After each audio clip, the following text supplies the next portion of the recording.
Hello there. We're back to do another Criterion 60th Anniversary Memories interview. And with me today, I've got Olivia Holmes and Pete Meredith. Hello. Hello. How are you? Good. Yeah. Warm. All right. Yes, absolutely.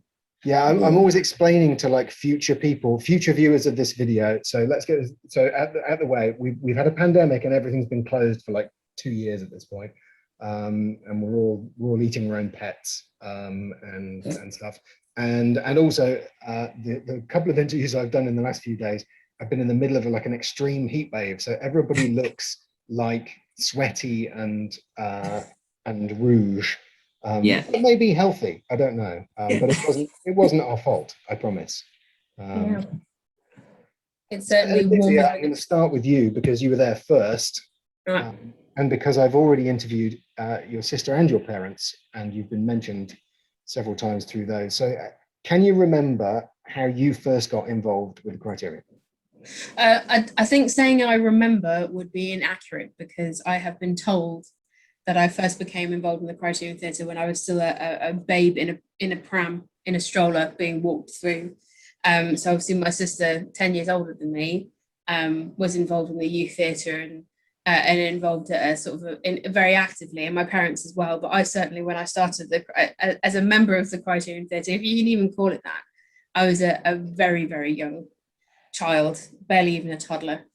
This always interests me more than like asking how people what people's first play was. Can you remember the first play that you saw, or can you remember like early memories of plays you saw?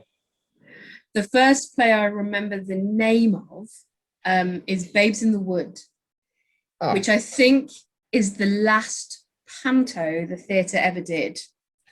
So I'm going to display my nerd brain now, and actually no, Jack and the Beanstalk they did the following year, but I Yes. do think, but I think that was probably Yes. the last one. I remember Jack and the Beanstalk as well. But yes, I remember Babes in the Wood, that's definitely my first memory of the theatre. I don't remember anything about the play at all. I've never seen Babes in the Wood as a panto since even advertised. But I do remember Pete Bagley as the Dane. That's a very vivid memory. Yep. For me, as I think possibly a five, maybe 6-year-old child. That was the first show I was in, and Chris's first show as well. He was one of the babes, and Gareth Withers' first show as well. Wow. And I think Jenny's first show as well. I think she did wardrobe or props on it, and I think your mum did wardrobe on it. So was my brother in it? Was he wearing a pair of dungarees with a flower on the? So your mother has already confirmed that was in Jack and the Beanstalk, which is why I kind of remember that they did a panto the year afterwards. There was also Follow the Star, which wasn't technically speaking a pantomime, but it was at Christmas and it kind of had music and dancing. It was a Christmas-themed musical. It was. Yeah. Right, so yeah, good memory though. The first thing, did you enjoy it? Do you want to review it retrospectively? I think I did enjoy it. I certainly came back to the next one, which was Jack and the Beanstalk. I remember Jack and the Beanstalk being not quite so magical. I certainly remember Jack climbing up the beanstalk and then a props hand appearing from on top of the set to help them up, because I think they possibly got stuck. Right. Not blaming anyone who was in that situation. If Jack's stuck halfway up a beanstalk, they certainly need a hand before the music runs out. Yeah, and certainly climbing up to the Criterion roof is probably something that no one should attempt. In those days. Certainly very particularly terrifying for this individual. But yeah, I as I say, it's such a vague memory of a long time ago. My main memory of it, I don't even remember you or Jamie. No, you're Jamie or Chris or Gareth or my brother in it. Only from other people's anecdotes. My main memory is Pete Bagley in dress. Yeah. And I think that will be burnt into my memory forever, and being very, very funny and really, really laughing along. I vaguely remember towards the end he was dressed as a Christmas tree. He had he had a lot of costume changes as dames do, but I think he was dressed as a Christmas tree. I think I'll have to go to the archive and find out. I should say as well, and I always say this, like I am cheating a little bit because I've got the archive open so I can see the stuff you've been in, but it doesn't help me with stuff that you weren't in because that's not there. But I'm pretty sure there's some pictures of Babes in the Wood with Pete in in a crazy Christmas tree outfit. Christmas tree outfit, I believe it. The I first think thing you've worn a Christmas tree outfit as a dame, haven't you? I have. Not at the Criterion Yes. Theatre, but Yes. it's I have. definitely it's a classic little hat. It is. We're going to come back to that because I want to cover some of that that Pete's been doing. But just before that, so your first thing was winning the Willows, Mm. and you were a squirrel. I was a squirrel. I believe you were a ferret. It's a weasel, but close enough. Weasel. Yeah. Close. Ferrets famously in Winning the Willows. You know, there were a lot of mink hanging around, and Yeah. no, I think it was weasels and stoats. The Weasels and Stoats, was it? I remember having a lot of fun in that play because I was mainly on stage with my friends Fran and Heather Bagley, of course, Pete Bagley's daughter. And I got to run across the stage and hit people with a giant carrot. What more can someone want than that? Yeah, there were lots of rabbits and lots of small furry animals, but Yeah. no ferrets that I recall. And then you pretty quickly stepped up because you then got involved with props for a couple of things, but then you assistant stage managed in the year 2000, which I don't know how old you would have been, but it kind of been, you must have been like 16, 17? I was 15. To assistant yes. stage, I mean, to assistant Yeah. stage manager play back then, that's a big, you've stepped up a lot from then. I was 15. I was I think the youngest stage manager, assistant stage manager, or the youngest person to run a book at the Criterion Theatre at the time. I don't know if someone's succeeded that since. I know that it won me the Young Person of the Year award, which I was very proud of. Just at the Criterion, not internationally. Yeah. No, not International Young Person of the Year. I would have got a bigger prize if I'd got that one, but no, I got the Young Person of the Year, and Doug, who was chair at the time, called me Oliver to give me my prize. But I was still very pleased with my award. Yes, Oliver Holmes. Oliver Holmes. I think I remember that. That night.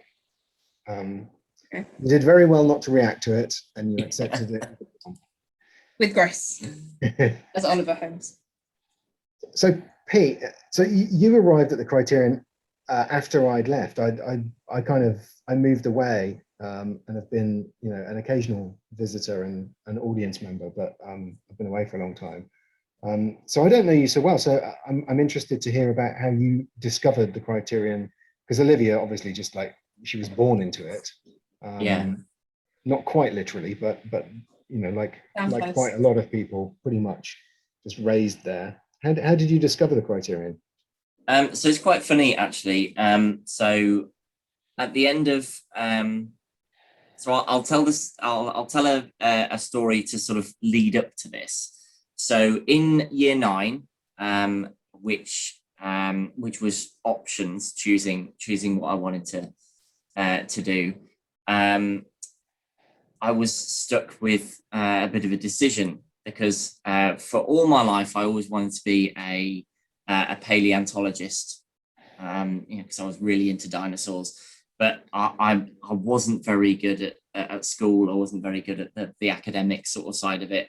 And I remember very distinctly sitting in a bath and deciding whether I wanted to be a paleontologist or whether I wanted to be Rick Mayall.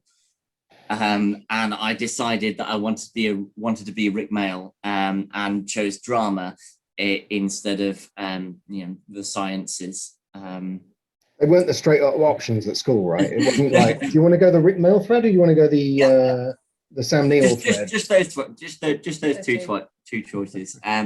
Anyway, skip forward to the end of school. Year 11, I was applying for Stratford College, and my mum had this bright idea to support my application. I should show my interest in theatre, and that I'm doing it outside. And I remember her finding the Criterion because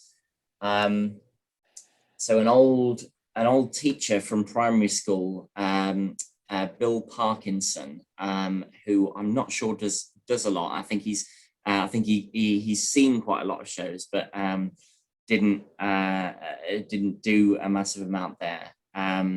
But he recommended it, and I went along to the youth theatre, and I remember I think it was John Barnes saying, we're all about the community. We're not all about trying to make somebody famous. And I was like, yeah, okay, we'll go along with that. And then I joined the youth theatre with Jenny running it.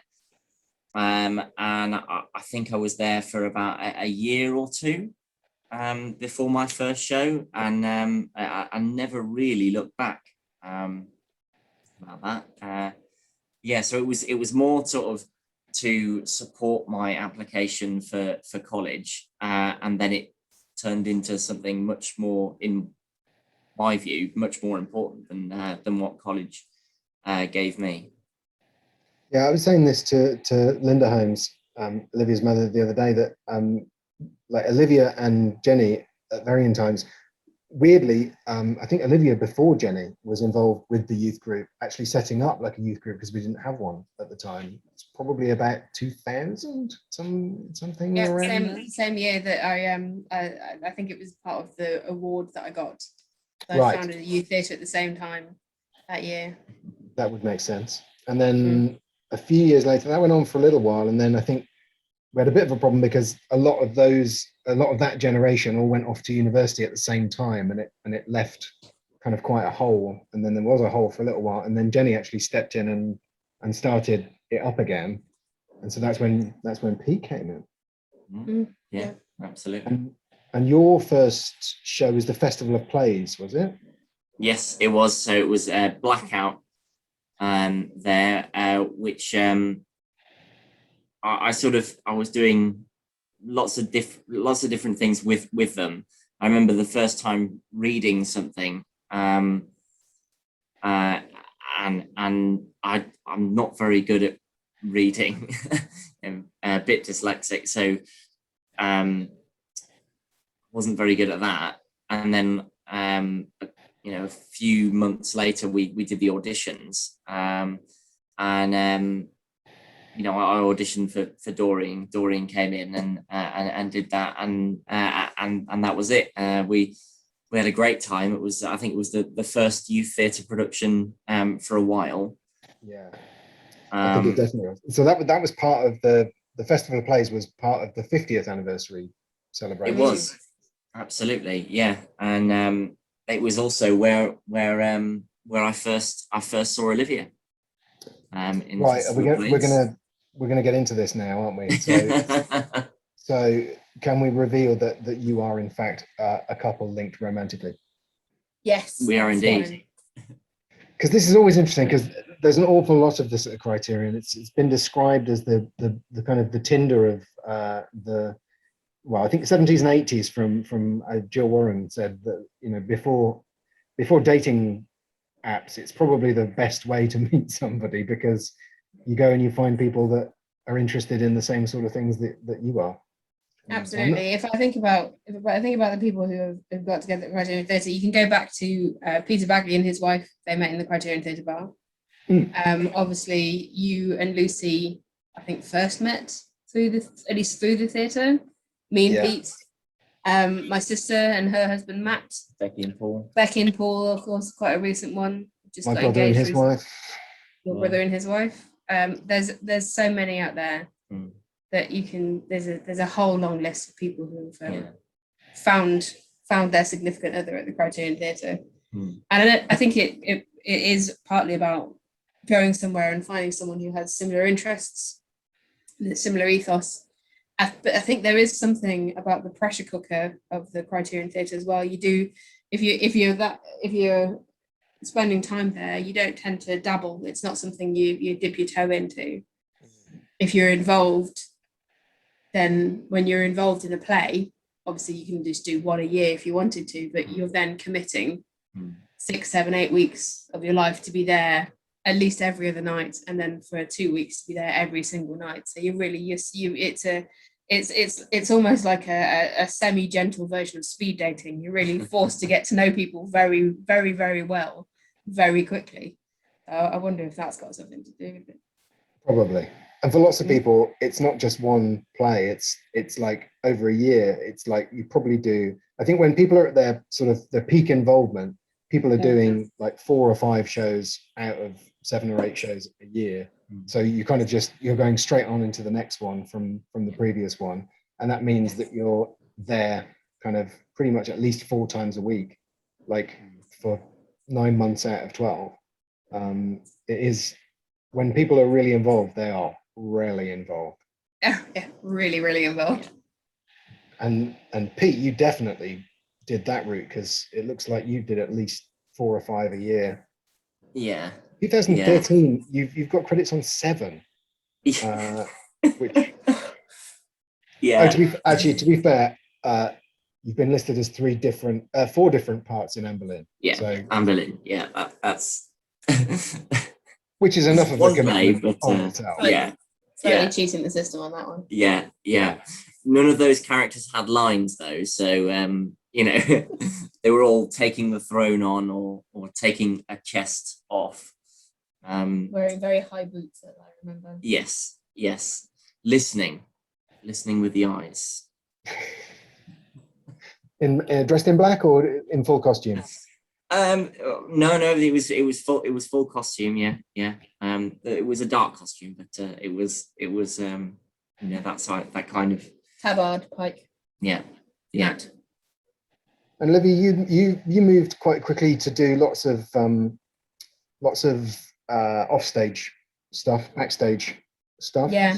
Stage managed an awful lot after that first one. Yeah, I think I got a taste of it the first time I did it, and then sort of never looked back. It's something that I've always really enjoyed. I always said that I just enjoy being the bossing people around, especially when you're 16, 17 and you're sort of telling people who are 10, 20, 30 years older than you what to do. There's an awful lot of fun about that. And but there's a real joy in as a stage manager, you get to see everything work and get to see everything happen.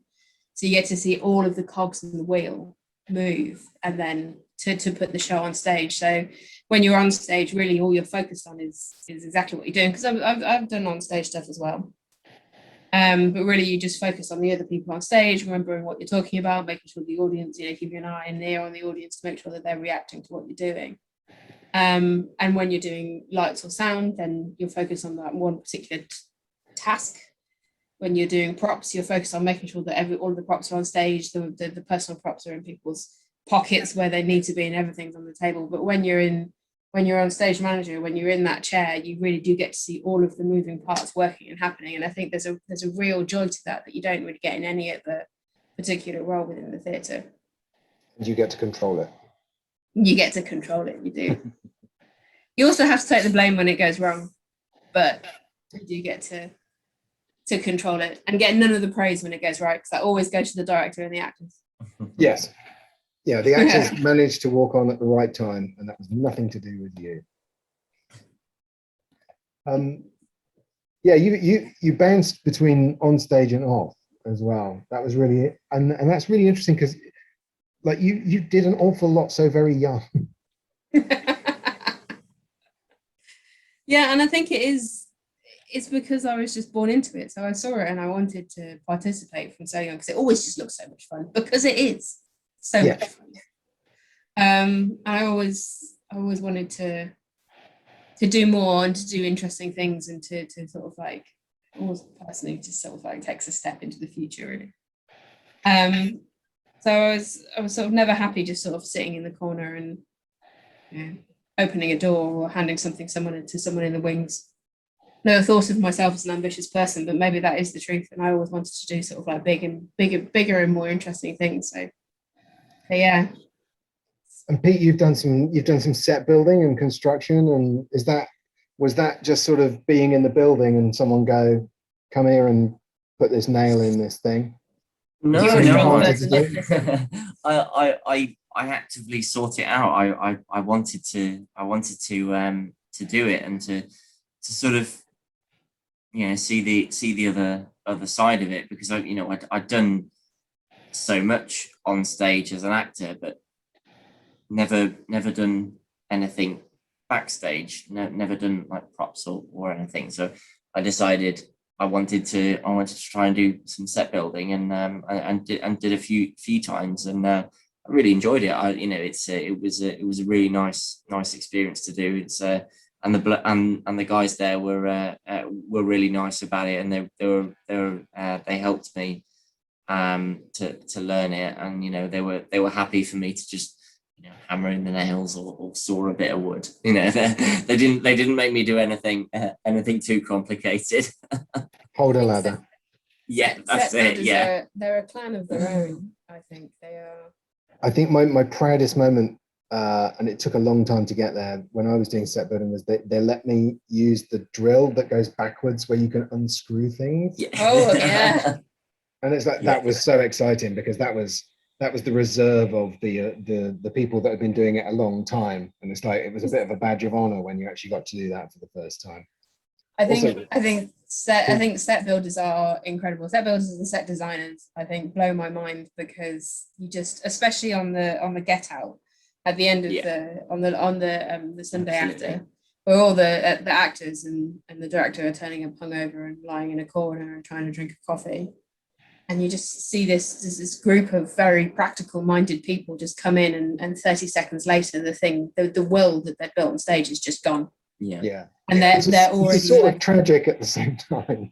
It's kind of tragic, because you just go, well, it's all gone. This is my life for the last 2 weeks, and it's just disappeared. But the But wonder of sometimes it is that, I think what people don't really realize is that sometimes it's not just taking down that set. Like, within like 2 hours, you'll see one set completely destroyed, and then there's something else in its place, or at least the beginnings of the next. They've already got the structure up for the next one. Absolutely. And what incredible sets they build. If I think of some of the things they've created, I think some of my favorites have been Road, where we had the 2 spins, and so there was 4 different sets on one set, and then it went out into the audience as well. I think that was incredible. I think thinking way back to when we actually were taken off the stage when the roof was condemned, which I'm sure other people have talked about as well, which is a rather dramatic period for the Criterion Theatre. And we were only stuck in the auditorium, and the creativity that the set build came up with to not just put some flats in and paint the back wall and reduce the amount of chairs, but actually to really use the space that we had creatively and put things in different corners and use the different entrances and even the fire exit that we had to make sure that we still had that sort of really dynamic set working. I think as a stage manager, that's all already done before you get there, and then you have nothing to do with when it comes down again. And it's something that I have never done, but it's something that has always sort of made a lot of awe in me to see the set design and the set build. Which show was that you were talking about? Which one? Off the top of my head, I think that was the 1999 or 2000, and it was, I think we did the female version of The Odd Couple at the Wheat Sheaf, I think. Yes, we did, before we actually went into the... We had to have one show that was completely taken out of the building, and then Old Herbaceous. Old Herbaceous, they had talking heads as well, that was on the back. So I remember the Ladies of Letters was excellent, which I think was your mum. Yes, I think it was. Yes, I think Doreen Belton did Rising Star or A New Star. There's so many. There's so and many. Helen Withers did Bed of Lentils. I remember that. Bed of Lentils. But yeah, it was amazing. And I think that was the same period where we did 12 Angry Men in the auditorium. It wasn't long after that, but it was probably because I'd seen that I knew that it was possible to actually do stuff off stage, even though we then had the stage back. We did it. And I think you stage managed that, I think. I did. That's one of the first things I stage managed. It was that was a great performance. I have some really fond memories of that particular show. Yeah, I was talking to Mark Vishvati this morning about that, and he was talking about that one. It was an experience, but I think yeah, I think everybody really enjoyed that. Did we end up putting heaters on to make it hotter during the interval? We didn't. We had a plan. I seem to remember early on in development, our idea was that we were going to put radiators underneath or heaters underneath the seating to make it, because it's supposed to be like a really steamy, sort of hot. Yeah, they're all. And then it starts raining. And I think Doug Griffiths was designing that set, I definitely had a conversation with Doug about whether we could actually make it rain. So hang like something above, like a glass panels above the auditorium, and actually have rain coming down it. And he was pretty convinced that he could do it. And I think eventually we decided that we probably shouldn't bite off. But it was a health and safety nightmare. Yeah. I think it was more of a flight of fancy to say, Doug, could you make this happen? Expecting him to go, no. It's like, wouldn't it be nice if we could do this? And he was like, yeah, okay, here's how we can do it. I've been having to think about it. What you want to do is run hoses up the side, and we'll have a pump at the back. And I think that's what always amazes me about the Criterion, that you can, if you give someone a challenge, they will go away and come back and say, yeah, no, I've worked that out. Yeah, I've had an awful lot of fun things with props. Having to source a cow skull for Liberty Valance. Managed to find one that was set out of resin in the end. It wasn't from a real cow, which I think lots of the vegetarians were very pleased about. I did manage to find a cow skull for that one. That was quite fun, and also having to make a fully working bar that could spin on one of the turns. That was the same show?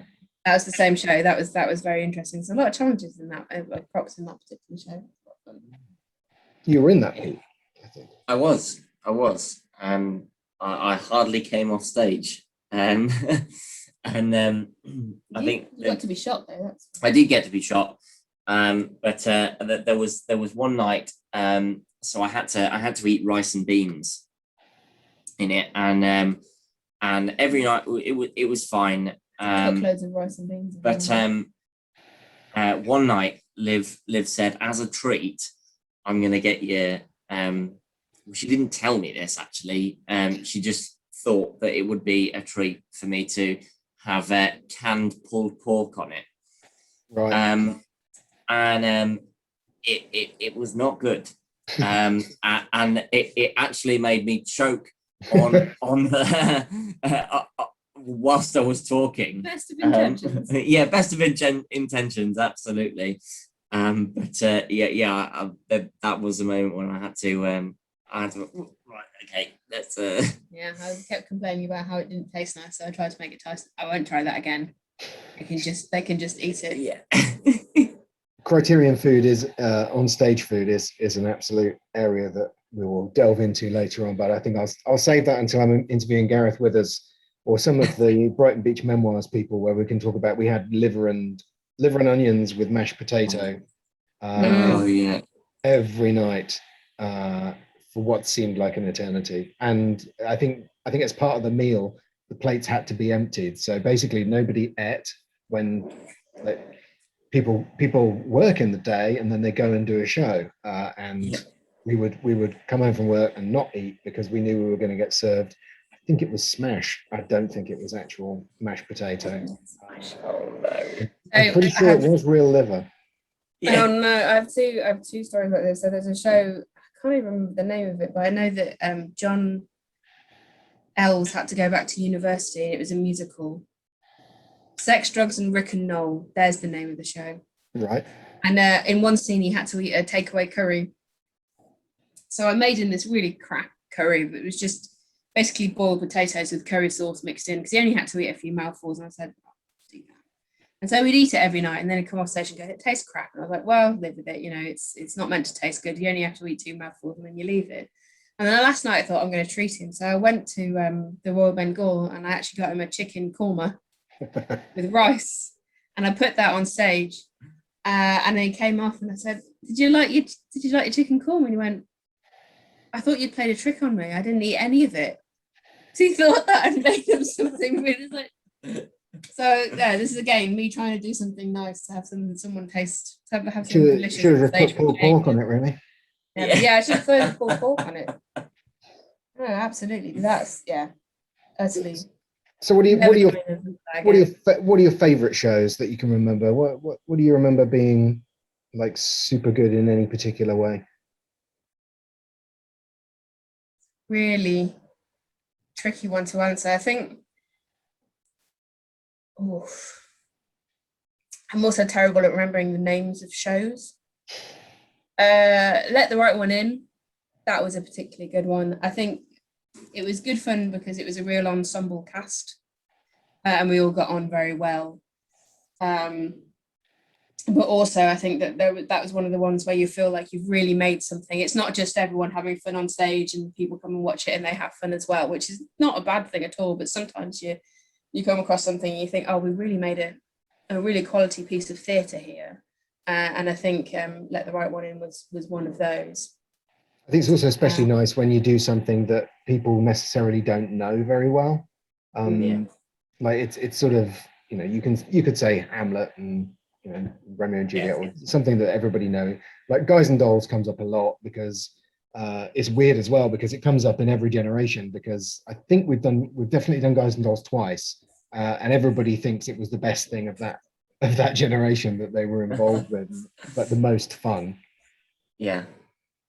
But it's nice when you do something that nobody really knows about and you're like, yeah, we found something special, and like we were really proud to be part of that.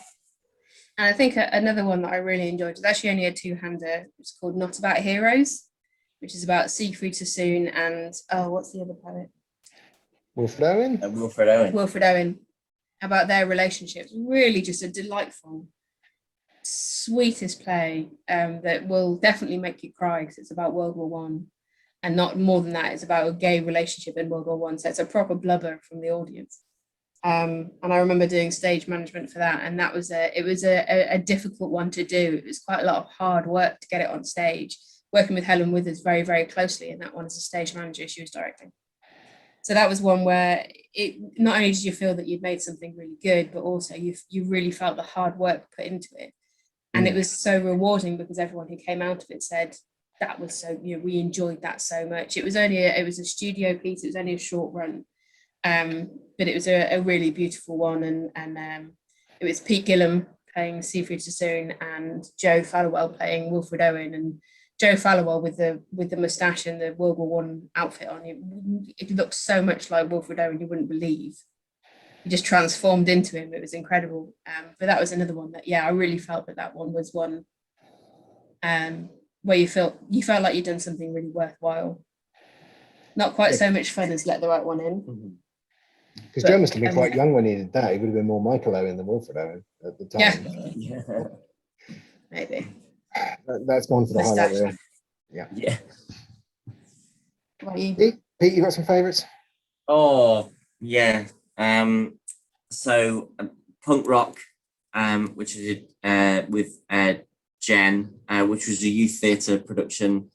That was brilliant. I really enjoyed doing that. I think that really pushed me. It also got to act with Ben, which was great. Ben Lancashire, yeah. That was really good fun. Ben Lancashire, who I taught in the youngest of the second youngest of the drama classes, I believe, when he was about 6. Yeah. Look at him now. Always really nice. I don't think he really remembered me. I don't know that. Not sure I made a mark. But yeah, he was kind of part of there was a period just after I left where I felt like I'm a bit worried about the Criterion, because not only had I left, but a lot of people had just had children. A lot of the people who'd been like the corner bar table for like years and years, every club night, we all sort of got pulled in different directions at the same sort of time. And I remember coming back and seeing you guys, Ben and you, sitting in the corner and thinking, oh, fantastic. Like there's actually it's just naturally sort of, there's somebody just filled that void, which is brilliant to watch. And I think it seems like that's been what's happened at the Criterion for 60 years, that there's always Absolutely. another, you always hope that There's there's another always- generation behind, and then they are. Yeah. There's always fresh new people, fresh faces down the Criterion, which is always a wonderful thing. Yeah, New people absolutely. to get drawn in and engulfed by it in the best way possible. Yes. Absolutely. I always like to ask about whether you've got any fun anecdotes, because there's always some great stories, most of which people tell in slightly different ways every time you hear it. Particularly the further back you go, there's lots of, like, some of them involve different people, different places, different plays, same thing.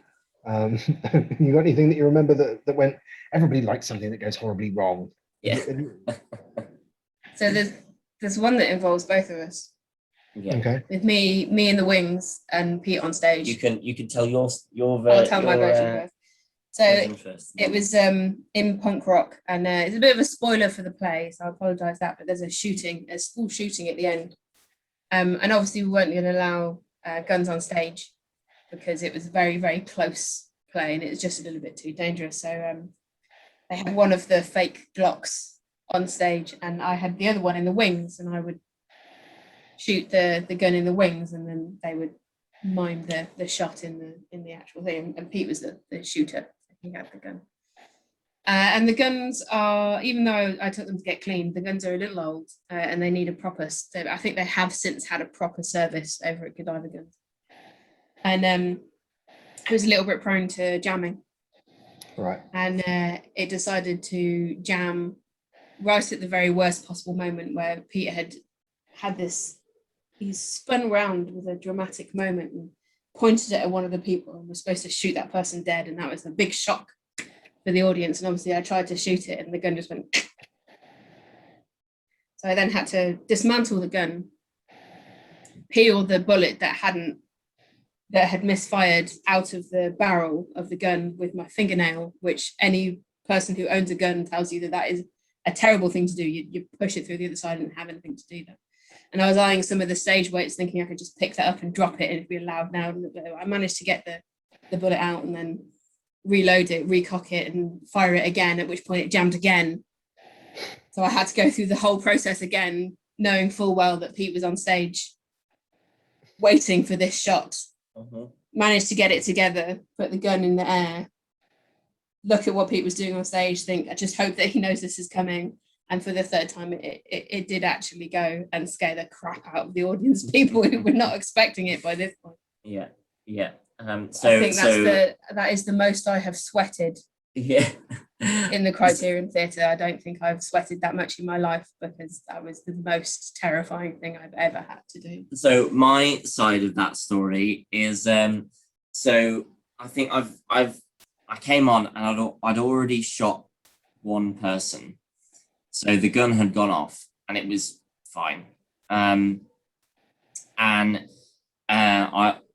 My character was being very intimidating to everyone else, and because he was in his mind he was a looked down upon, downtrodden young man.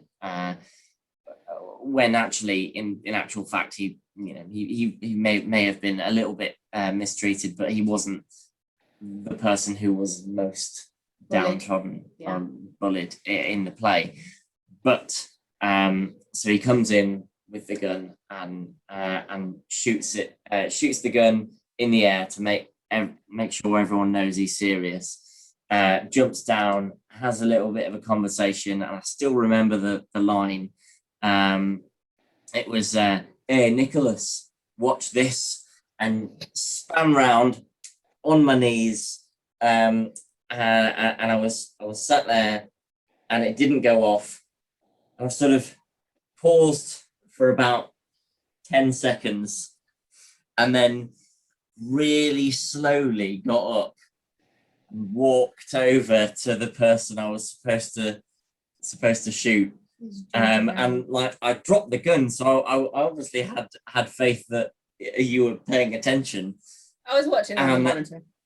And really slowly put it to the person's head and thought, really hope that this happens, and really hope that this, this comes off. And luckily it did.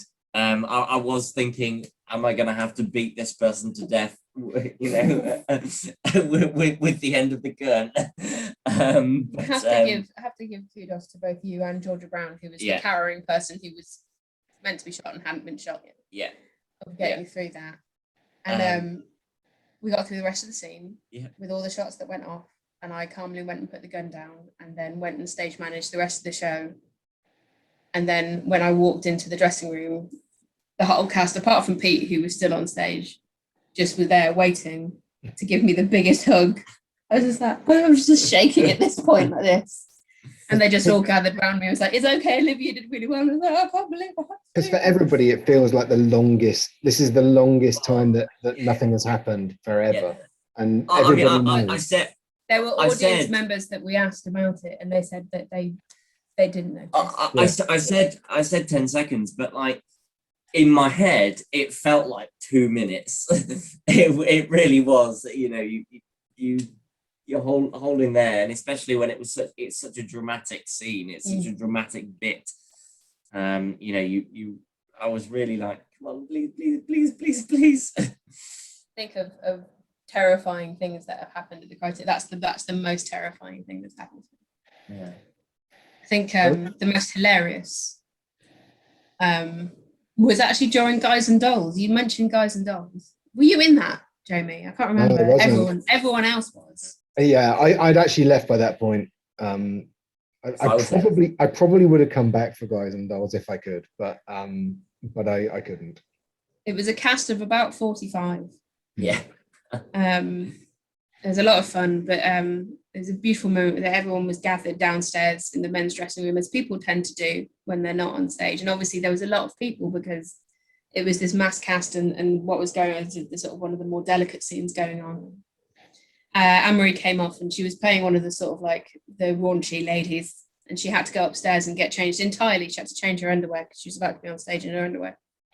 And she hadn't realised that she had to be on stage in a dressing gown just to say an off the cuff remark and then swan off again. And she realised that her queue line was coming up while she was upstairs entirely butt naked, and therefore had to grab her robe and race through the men's dressing room with everyone around her whilst putting a dressing gown on like this with nothing on whatsoever. And dearest Ben Lancashire was in that play, and I think that he got more of an eyeful than he possibly ever expected of Anne-Marie racing past her. But she got on stage on time, said her queue line on time, raced back upstairs, got changed, and was on for the next scene. So never performed at the Criterion again, and we all miss him. We all miss him very sadly. I don't think anyone intended to see that much of Anne-Marie. But when she was in Gypsy, she was. She actually played an exotic dancer. An exotic dancer with her trombone. So obviously she got some inspiration. A trumpet with a trumpet. Trumpet with a trumpet. So obviously she got some inspiration from that moment for later performances. It all works out in the end. So do you think? I mean, this seems like a facile question, really. But do you think the Criterion's made a difference to your life? Do you think? Well, I met him. Yeah. I mean, I say this to everyone who I talk to about acting, because my original plan was to go to drama school and to do it that way. But the amount of experience that I've got and the amount of times I've been on stage, I wouldn't have changed it for the world. And I think, and I always say this to people who are talking about getting into the industry or talking about auditioning for drama school, is that nothing beats just doing it. And you can talk about doing it, and you can you can do the training, and I did stuff with Stratford College, that sort of the technique kind of side of it, but just nothing beats getting up there with people who know way more than you, and just doing it at and as I've already said, I wouldn't have changed it for the world. It gave me so much in that regard, but also I think it helped me grow up. Could be not just the acting side, but with the social side. I was interacting with people who were much older than me, who had different life experiences, people who I would never have spoken to outside of the theatre. I had that opportunity to talk to them and to interact with them, and built lifelong friendships because of that.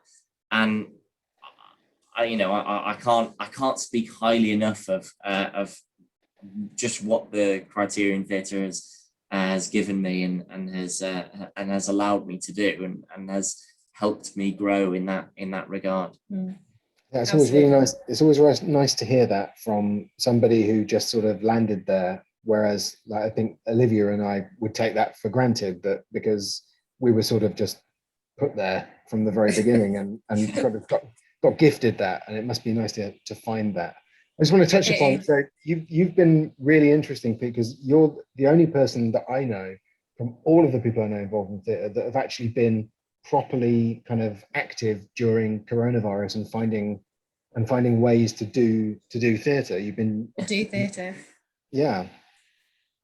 I'm not asking you to plug it. I mean, have you got anything coming up? Well, Alice in Wonderland is open on Saturday. So. So we've got Alice in Wonderland with Tread the Boards. So that is opening from the 24th of July till the 6th of September, and we're all over the shop. I mean, it is a touring company. Outdoor crowd. I was going to say this is the important thing. So when everybody else has been like panicking about the fact they can't do stuff inside, you've actually been with a company that have kind of made those decisions to actually take it to you've done it in fields and absolutely. So I think the big thing was the theatre that we were performing out of is aptly named the Attic Theatre. And it really is an attic, and maximum seating is 90, and with social distancing in place, you probably get a maximum of 20. So when you're performing something like a pantomime or a family show where there are lots of other expenses, there's no way that you're going to make that money back performing to 20 people a night. So we just had to find new things, and I think that's it's really helped the company broaden their horizons, because there were so many venues which wouldn't have known about Tread the Boards, but they found out, and now it's going to be a regular thing. And we've done, so we did Wind in the Willows the first time, and that was about a month, maybe a month and a half. Yeah. Any ferrets in that one? No. So that was a four-person show. Very different. And no giant ferrets at all. Very much sort of like because of COVID. But it was only about an hour. But specifically designed for the outside. And then after that, touring around the Midlands, we did the pantomime. Which we work with a company called Stage Bus, which is a company who they retrofit things to be outdoor stages. So they've got buses, various different things that they lorries, do. And they so this was a shipping container that they basically cut the side off and made into a stage that you could then load onto a flatbed truck and drive around. I mean, it's absolutely incredible. It was the weirdest dress rehearsal I've ever been a part of. So we drove over to Birmingham to have this dress rehearsal, and it was like the back end of Birmingham, and it was like a lorry car park. So there was me in a dress. Sort of trying to interact with some audience, and like a lorry is driving past, like so close that they cut the audience's view off. So you know, but you really talk about that particular panto. You faced so much into adversity, not just the coronavirus regulations, which every week they were doing it would get tighter and tighter. So you know, it had to be outdoors, and then everyone had to be in their cars, and then it just got more and more and more until eventually it did cut off. And then there was the flood that happened, where the venue was entirely flooded, and you had to on Christmas Eve to wade to the stage. On Christmas Eve, we were performing at Stratford Racecourse, and we drove there, and you know, we'd performed the day before, so it was absolutely fine.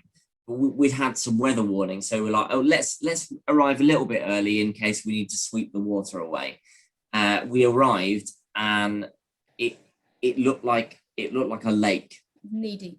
It was horrendous, but it wasn't bad weather, because the rain had happened in the night, so the sun was rising, and the sun was reflecting off the water that was flooding it, and so it was very pretty. We had to drive through this water and make the decision to, right, okay, we're gonna have to move venue. So we got there quarter to 9, and we were due to start performing at 11 o'clock.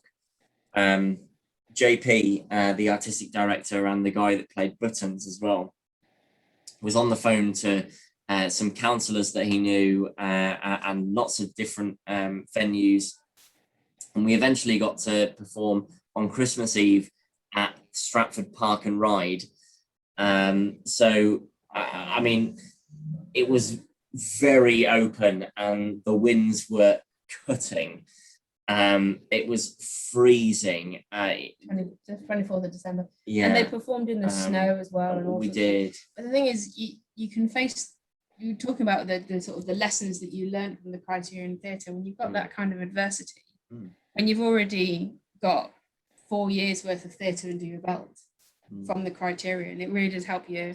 Probably even more than that. Yeah, it really does help you deal with that kind of, you know, you just have to roll up your sleeves and think, because well, you just do with it.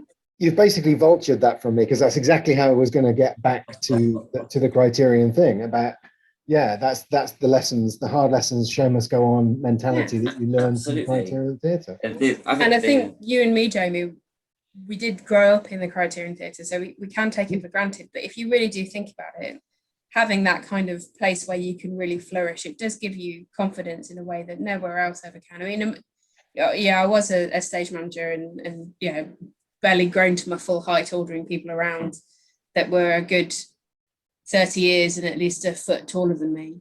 And International Young Person of the Year. And International Young Person of the Year at the same time. And you don't get that kind of confidence from anywhere. But I think also that the thing that the Criterion really instills is this sense of community, and the importance of people. And I think that's what I've really carried through from everything, through everything, and I will carry through, hopefully for the rest of my life. It is that if there's a problem, it's not one person's problem, it's the whole company's problem, and we need to find a solution for this problem, rather than go, oh, it's their fault, it's their responsibility, therefore we'll leave it all to them. It's what can we do? And whatever it is, you can always get through it. If everybody, it sounds cheesy, but everyone pulls together. Absolutely. Yeah. Get through whatever. It's a collective responsibility that everybody signs up for, and then absolutely nobody backs down from later on when they go, the sound cue was late, so it's that person's fault. It's like, it doesn't matter. It's all of our problem. Yeah. Work together. Yeah, absolutely. Well, it's a pretty good place to leave that, I think. Yeah. It's been lovely to talk to you, and lovely to hear about those memories. I look forward to seeing you soon at some point, once all of this business is over. And, we can share cat stories. Yes. Yeah, and we can get back in the building again. That'd be nice. Absolutely. Maybe get around that corner table in the bar. Yeah. Sounds lovely. See you there. Absolutely. Lovely to talk to you. Thanks very much.